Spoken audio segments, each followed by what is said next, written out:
RMC, Apolline Matin. Du pain quotidien.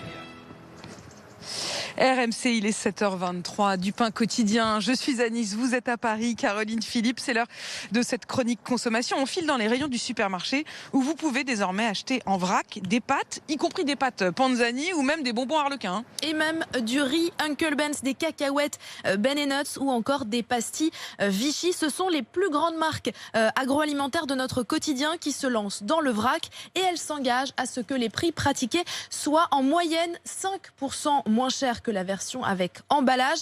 Entre 24 et 36 références pour l'instant par boutique pour ce test grandeur nature mené dans 4 Franprix en Ile-de-France jusqu'à fin mai prochain.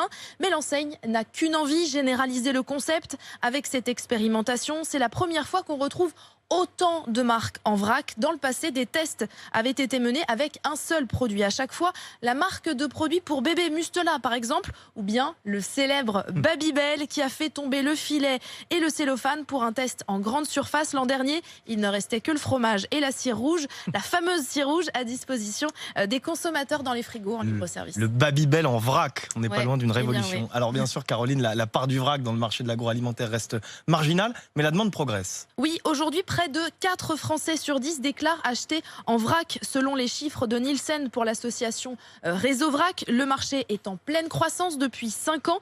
D'autant que 6 Français sur 10 aimeraient encore plus de vrac dans les supermarchés. Et la majorité aimerait des références qu'ils ont l'habitude de consommer au quotidien. Pas uniquement des céréales, des fruits secs, des marques bio généralement. Les marques ont compris aujourd'hui, les grandes marques ont compris l'intérêt de séduire ces consommateurs. Mais il reste à trouver le modèle économique. Et oui, parce que le vrac ne fait pas encore gagner d'argent à ces géants de l'agroalimentaire, car les quantités produites sont encore trop faibles. C'est l'objectif de cette expérimentation menée par Franprix. Tester la fabrication, le conditionnement, le transport pour créer ce modèle économique et le déployer à grande échelle. Parce que le vrac est largement encouragé, soutenu par le gouvernement. Oui, le projet de loi climat et résilience issu, vous vous le souvenez, de la Convention citoyenne fixe un objectif 20% de la surface de vente consacrée au vrac dans les commerces de plus de 400 mètres carrés d'ici 2030. Le marché du vrac a dépassé le milliard d'euros de chiffre d'affaires en France en 2019 et selon les projections du réseau vrac qui fédère plus de 1000